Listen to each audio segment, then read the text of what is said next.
la ciudad de Vigo es la cuna del fútbol en España. Los primeros partidos documentados de este deporte se celebraron en el año 1876 en el Malecón, actual plaza de Compostela. Allí jugaba el Exiles Fútbol Club, formado por jugadores ingleses que trabajaban en la instalación del cable. La pasión por el fútbol en Vigo fue creciendo sin pausa y pronto florecieron varios equipos.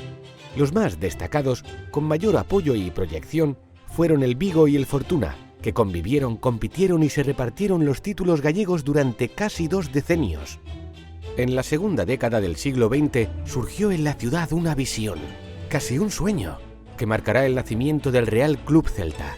3 personajes inolvidables que amaban al fútbol, a Vigo y a Galicia: Manuel de Castro, Handicap, Pepe Bar y Baliño Ledo, impulsaron la creación de un club que uniese bajo el mismo escudo a los mejores jugadores de Vigo. Un club que fusionase los sueños de los 2 grandes equipos de la ciudad y de sus aficionados, que garantizase un futuro esperanzador y representase a toda Galicia. El 23 de agosto de 1923, el Real Vigo Sporting y el Real Fortuna se unieron para que naciese el Real Club Celta. Fue el comienzo de una historia de afouteza, de éxitos, sinsabores, emociones y un profundo sentimiento que se transmitió de generación en generación durante un siglo. El Real Club Celta disputó su primer partido oficial en el Campeonato de Galicia el 7 de octubre de 1923. Ese año ya fue campeón, como en otras muchas ocasiones en los siguientes. Su primer compromiso en un campeonato nacional se produjo el 23 de marzo de 1924 ante el Athletic de Bilbao en el torneo de Copa. Unos años más tarde, un 30 de diciembre de 1928, se mudó de Colla al estadio de Balaídos, inaugurado con un partido amistoso ante el Real Unión de Irún. Ya desde su nuevo hogar, el Celta asistió, en 1929, al nacimiento del campeonato de Liga que el equipo vigués arrancó en la segunda división. El ascenso llegó, por fin, en la campaña 35-36.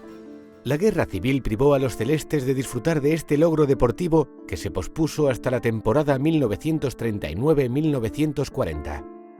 El Celta vivió desde entonces una época dulce, el periodo más prolongado del equipo celeste en primera división, con 14 temporadas consecutivas entre 1945 y 1959.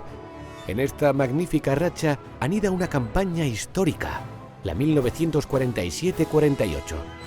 Paíño se convirtió en el máximo goleador de primera división.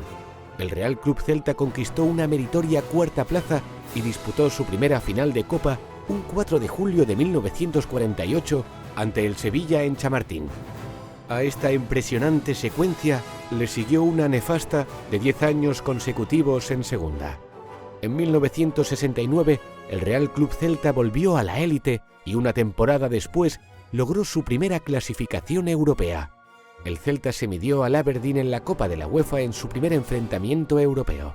El Celta de Europa dio paso al Celta Ascensor, con 14 cambios de categoría entre 1975 y 1992. El movimiento más llamativo ocurrió entre 1980 y 1982, con caída al infierno de Segunda B y doble ascenso consecutivo a Primera de la mano del inolvidable Pavic.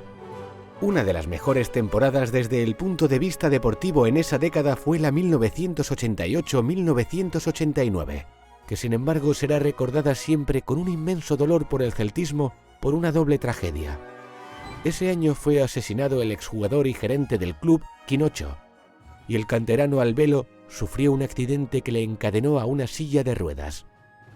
La década de los 90 nace con el Celta en segunda división y concluye con el equipo vigués en Europa.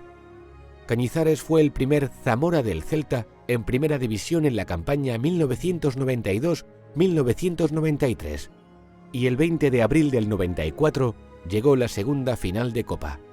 Europa llegó con una histórica victoria ante el Mérida el 15 de mayo de 1998 y permaneció en el calendario celeste 6 campañas consecutivas.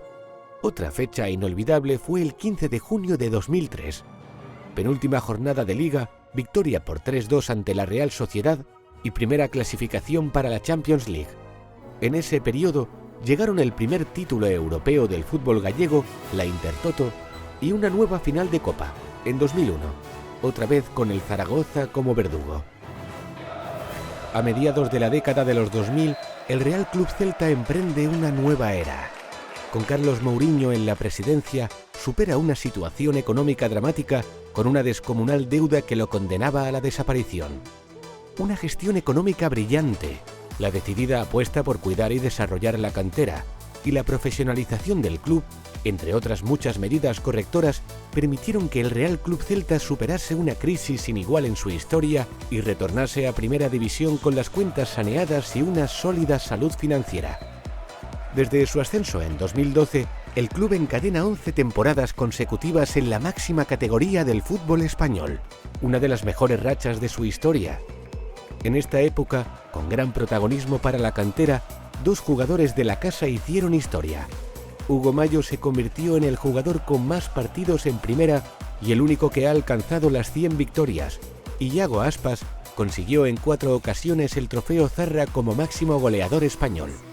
También por primera vez en sus casi 100 años de vida, el Real Club Celta cuenta con patrimonio propio. En 2018 inauguró su emblemática sede en el centro de Vigo y dispone de la Cidade Deportiva Afouteza, unas modernas y funcionales instalaciones aún en pleno desarrollo que son consideradas un ejemplo de sostenibilidad y cuidado del medio ambiente. Esta secuencia en primera atesora una temporada inolvidable, la 2016-2017.